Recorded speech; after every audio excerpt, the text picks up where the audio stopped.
Good evening and welcome to the New York Symposium. I'm Diane Sayre, and today is October 25th. We are now about 10 days from the November 5th general elections, and the world is in a really dangerous space thanks to the insanity of the Anglo-American NATO Israeli insanity. As we were starting the show, word came in that Israel has begun launching strikes on Iran. I don't know the capacity or extent or what they're targeting. As we know, Biden told them that if they felt they must, they should do, a minor strike or just reciprocal.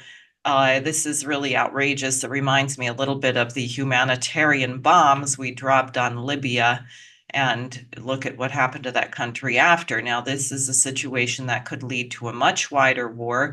Iran has major military agreements with Russia. They have 25-year economic development agreements with China. But most importantly, and I think the real reason that this is occurring, is that what the oligarchy fears even more than the election of Donald Trump, and we know that there is fear about the election of Donald Trump from the British because they said so explicitly in a House of Lords report in 2019. They said that Trump would severely disrupt or destroy the Anglo-American, the British-American special relationship. And they referenced his pulling the United States out of the Paris Climate Accord, which was definitely a good thing to do. Trump has also been rather explicit that he does not think we should have a nuclear war with Russia, that no one would survive that, and that he would be willing to talk to Putin and Zelensky to end the Ukraine-Russia war, which is also very good. More concerning is his loyalty, at least expressed, to the AIPAC lobby and what a Trump presidency would do in this circumstance and what he will do if he's handed a wider war in the Middle East. Now, why would they be so desperate to do this war? Well, the very dangerous thing for the leftover remnants of the rotten, bankrupt British imperial system is what just happened in Kazan, Tartarstan, with the BRICS meeting and BRICS Plus. This ended yesterday. It was the October 22nd through 24th. Executive Intelligence Review has had a number of journalists on the ground there. We look forward to hearing back from them soon. I just want to read you because remember, the BRICS is Brazil, Russia, India, China, South Africa. Now, just between India and China, you have about 3 billion people. So already the BRICS was substantial. Then last year in South Africa, they added Iran, an invitation to Saudi Arabia, which is not fully jumped in yet, but Ethiopia, Eritrea, United Arab Emirates, and Egypt have all joined. So that's a larger block. And then in Kazan, they added 13 partners. And I'm going to read off these nations and their populations. Indonesia, 283 million people. Nigeria, 233 million people. Vietnam, 101 million people. Turkey, 87 million people. Thailand, 72 million people.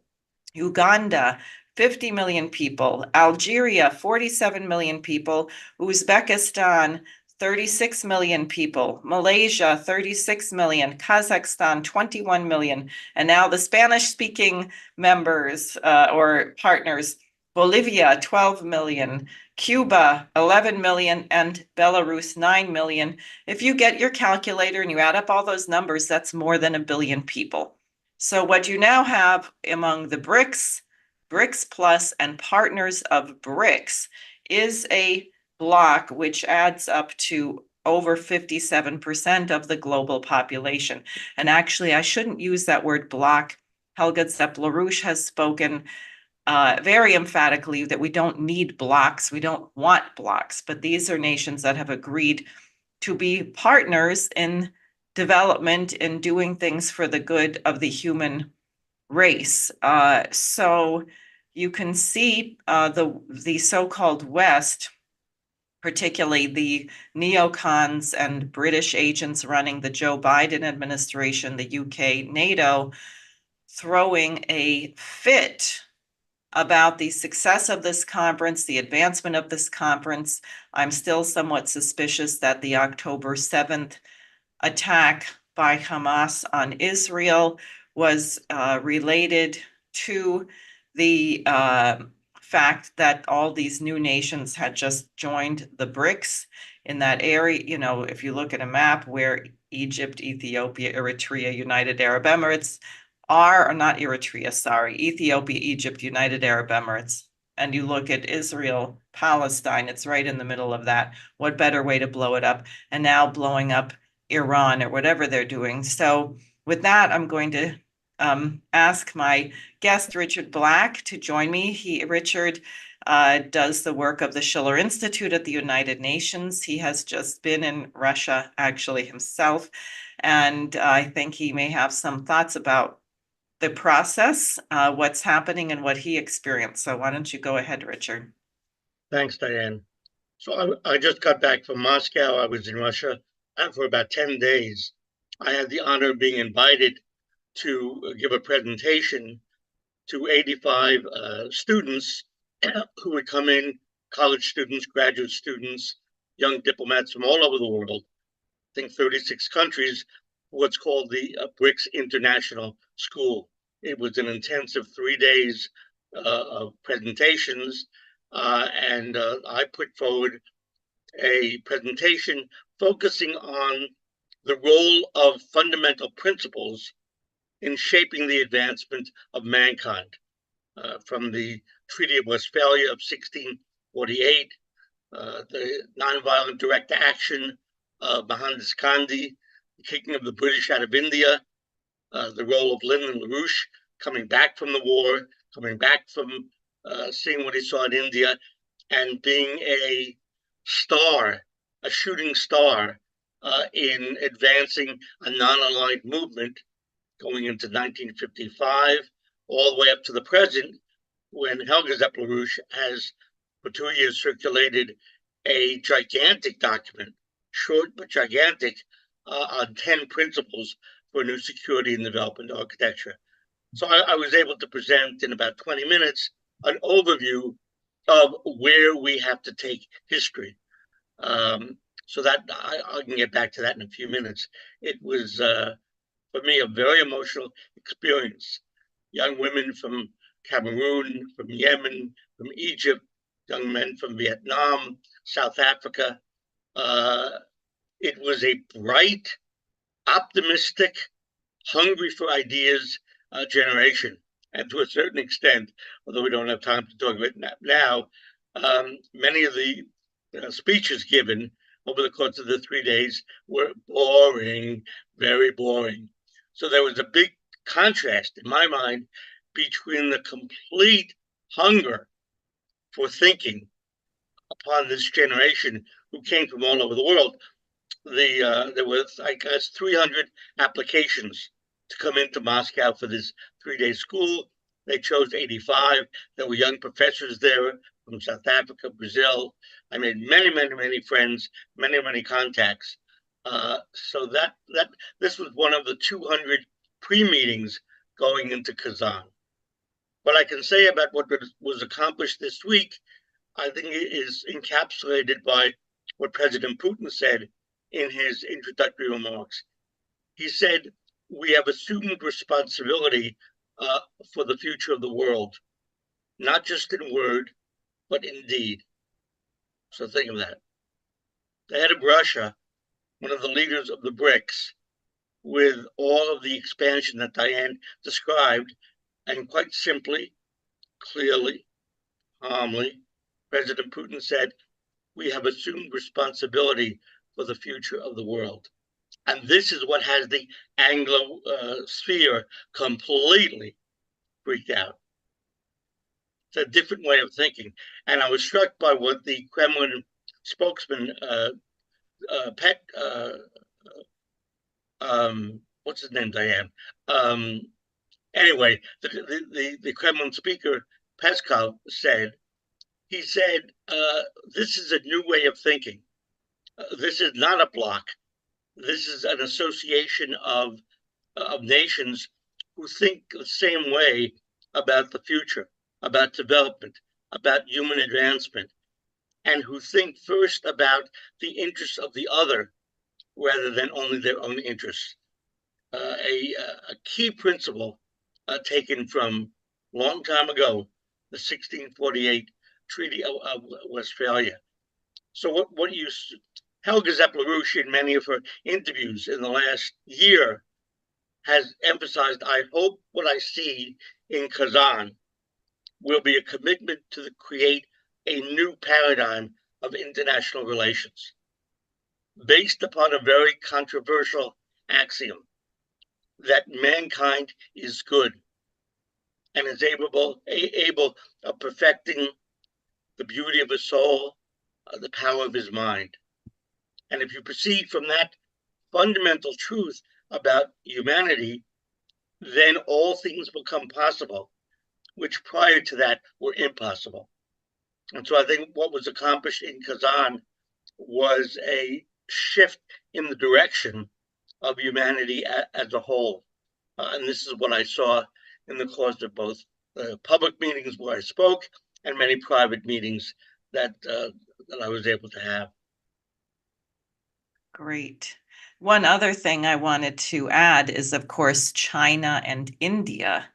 Putin had a number of bilateral meetings, and also Xi Jinping and Modi met. I don't remember, when was the last time Xi Jinping and Modi? 5 years ago. 5 years Yeah. ago. Yeah. So it's been quite a while. And of course, this is extremely important for the whole process of the Belt and Road. India is not a small nation, not only population-wise, but area geographically, extremely important. And if they can figure out a way to put aside or resolve differences over their rather bloody border disputes, then I think that's, in magnitude of importance, it's similar to what China did with Iran and Saudi Arabia. Absolutely. This is what it's a little bit hard to convey to Americans who are stuck on their internet information. What we're seeing now in the leadership of Russia, of China, of other BRICS nations is a different method of thinking. That first you think about humanity as a whole. The alarm bell wakes you up in the morning. You get up, you stretch, brush your teeth, and you think, what do I do for humanity today as a whole? And from that standpoint, you decide how best to work with your fellow citizens in whatever country you're in. Sounds idealistic? No. It's the only thing that moves humanity forward. From the Greek Renaissance of Socrates and Plato, the European Renaissance in the 1400s, the magnificent Islamic Renaissance of Ibn Sina and Al-Farabi. If you look at each of these language groups, India, the cosmology from the Greek Vedas from 3,000 to 4,000 years ago. I mean, you have to get the idea.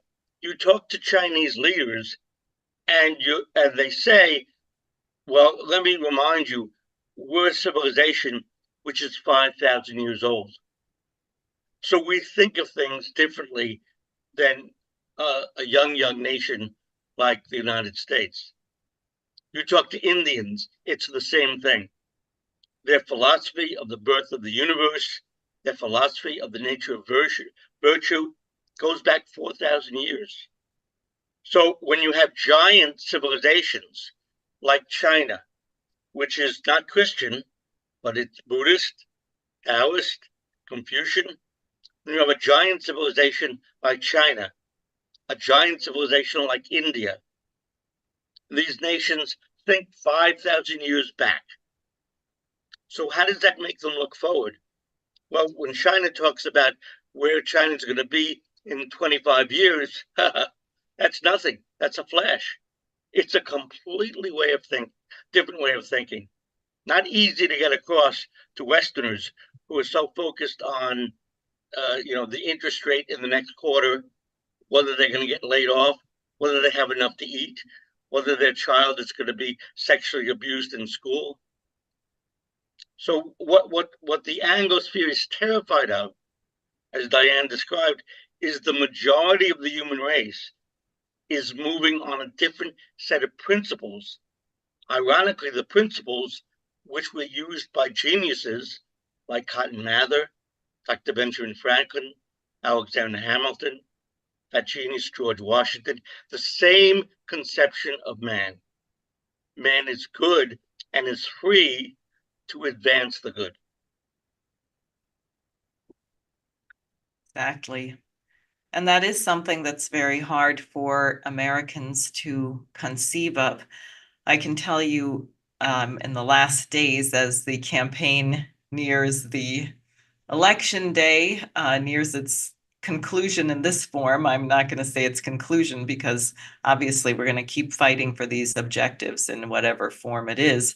But I've been all over the state. I've spoken with building trades, labor unions, nurses organizations, ethnic hyphenated American groupings, community associations. And you realize, and I said this last night at one meeting because there was a state senator there, candidate for state senate, who's in office, she's an incumbent, and they were having a discussion about school shootings and the safety in the schools and how much do we have to pay the security guards, and we really do need metal detectors, and I know some people don't like it. And I said, you realize that this is an insane discussion. Mm. And perhaps people might consider the fact that our government is sending hundreds of billions of dollars of weapons to Ukraine and Israel to kill hundreds of thousands of people, that this may have something to do with why our nation is so violent internally. And it is the point that Martin Luther King made when he decided that he could not remain silent about Vietnam, for which he took an enormous amount of grief. And in fact, he was assassinated exactly 1 year on the day. He made the speech April 4th, 1967. He was assassinated in Memphis, April 4th, 1968. And the fact that he went out of his lane, so to speak, because he said, how can we have nonviolence? How can we have a better world here in the United States when, and this was the speech where he said, my government is the greatest purveyor of violence in the world. And that was a legitimate point. So there is no internal problem that we are facing, whether it's drug overdoses, affordable housing, collapsing infrastructure, that doesn't have its counterpart or its relationship to the relationship between the United States and the rest of the world. Well, I want to just point people to an interview that I did in Moscow with one of the experts on Asian development. There's Dr. Georgi Talaraya. This is from the Schiller Institute website. It's a very in-depth interview in which he discusses the impact of Lyndon LaRouche's ideas in Russia over the last epoch and the current impact of Helga Zepp LaRouche. He comments on his own views of Helga LaRouche's call. Given the global crisis, the existential crisis, which we may not come out of alive, Helga's call for a council of reason of senior thinkers from all over the globe to come together to move humanity in a different direction. Talaraya talks about the origin of the Eurasian land bridge as a concept in 91 by Lyndon LaRouche, and also the impact in Kazan of Helga's 10 Principles document, which was circulating in Russian and other languages in Kazan and in many other meetings. So it's to my mind, a good interview in that it discusses the LaRouche factor in Russia and the formation of BRICS. And by the way, as a footnote, I was happy to see that President Putin made the point that the origin of the BRICS came from a genius, Yevgeny, the prime minister of Russia in Primakov? 1998. Hmm? Are you talking about Primakov? Yeah, Yevgeny Primakov, exactly. Thanks. In Yeah. 98 and 99, when Russia was flat on its butt after being their currency was looted. They were losing 1 million persons in the population per year. And Yevgeny Primakov, academician Primakov, an Arabic scholar, became prime minister. And he flew from Moscow to New Delhi. And in New Delhi, he said, the future is based upon Russia, India, and China working together, the RIC. And that, in fact, in 98 was the origin of the BRICS, not some fairy story told by the Wall Street Journal about Goldman Sachs or some other baloney. So, what we're seeing now with the BRICS, this is a blossoming of a concept which is a quarter century old at least, and also is coherent with what Lyndon and Helga put forward on the world stage in 91 when the Soviet Union dissolved and said, aha, this is a historic opportunity to have a Eurasian land bridge united with Western Europe, united with North America through a Bering Strait tunnel. Now's our time to move. So this process, this breakthrough in Kazan this week, in my estimation, uh, this has been 30 years in the making. So I think what we're looking at, and we're going to have to wrap up briefly shortly because of an event tomorrow, but just, Jason reported on a press conference over there, Jason Ross, one of the EIR correspondents, where they were able to speak with a direct spokesman for Putin's government. And the person actually said that it is the end of the Pax Americana. We would say Pax Britannica, Britannia. But the question is whether the whole world will end or just the Pax Americana.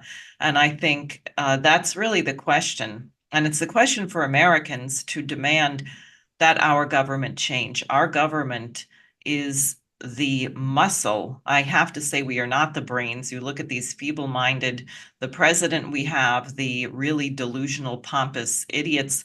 And I do want to say the debate between Senator Kirsten Gillibrand, against whom I'm running, and Mike Sapercone, the Republican nominee, I had an idea that it would be bad. When I watched it, I was astounded at how bad it was. I mean, first of all, Sapercone is an idiot. He is illiterate.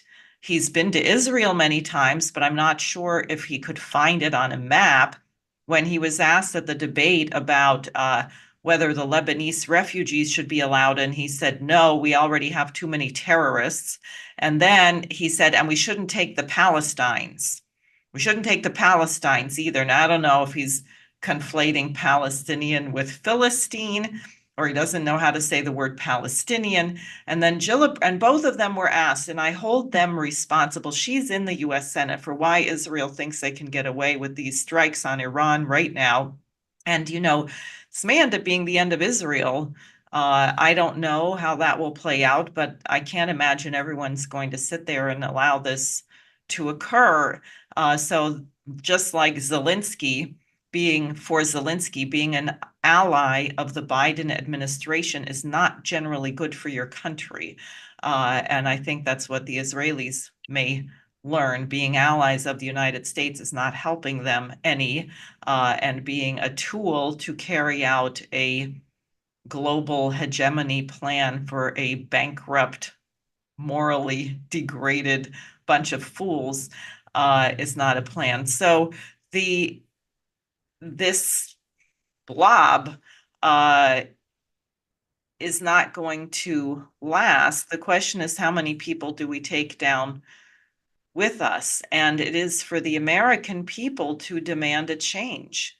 We're not in jail. Yes, our First Amendment is under attack. Yes, our electoral process is under attack. Yes, we have people who are trying to run a dictatorship. That's all true, but we're not all in jail. We're having this discussion. You can go out on the street and protest. They are arresting people, but nonetheless, we have a voice. I was able to go and intervene on my congressman at a debate. Jose Vega's been doing that. So it is time to move, to get off your rear end. And to that end, Dave, I hope you're prepared. I want to share my screen for a moment for the event. Is that going to work? Great. Okay, so this is the event coming up tomorrow.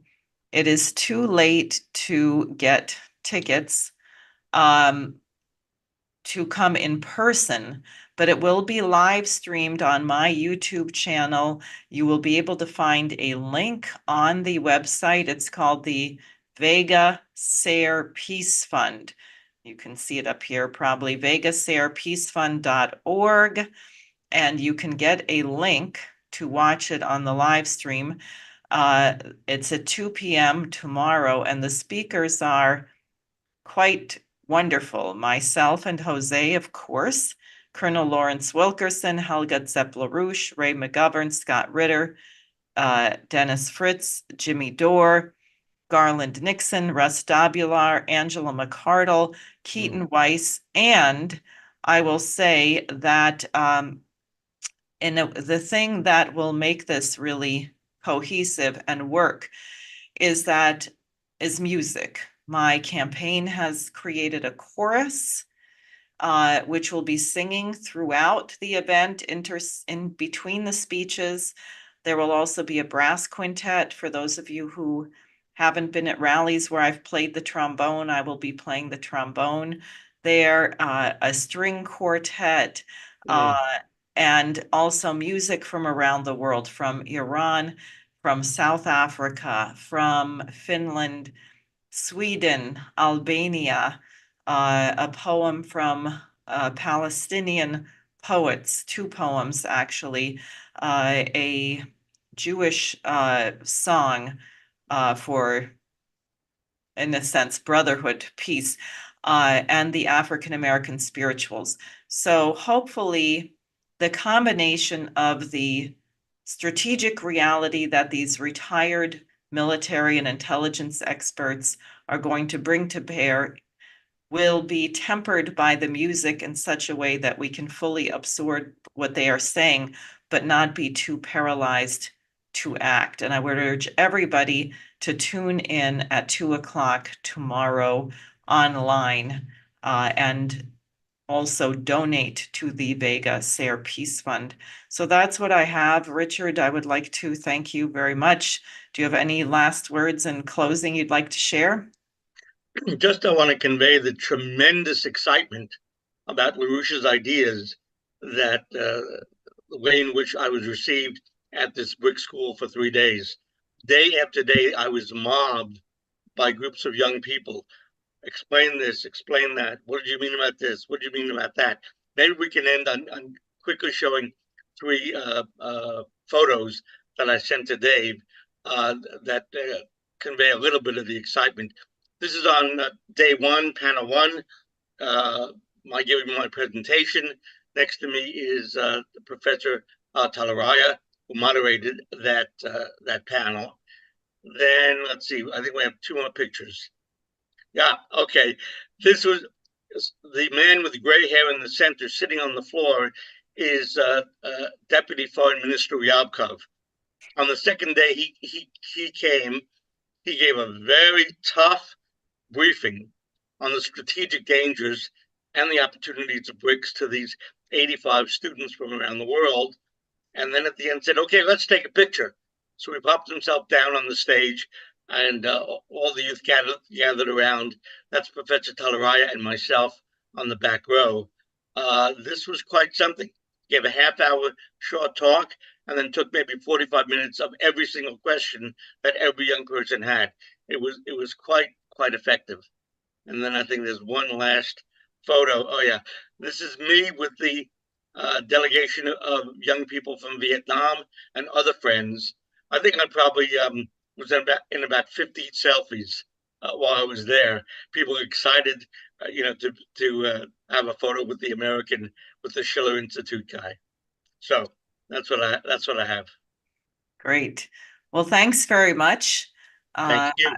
and I hope we are able to meet again next week. The world will be in a very different place by then, both from the results of the BRICS work and then more dangerously, we'll see how this situation escalates in Southwest Asia. And I'd like to thank everyone for listening. And I hope I'm seeing you in person tomorrow, or you'll be watching online. So thank you very much and good night. Good night.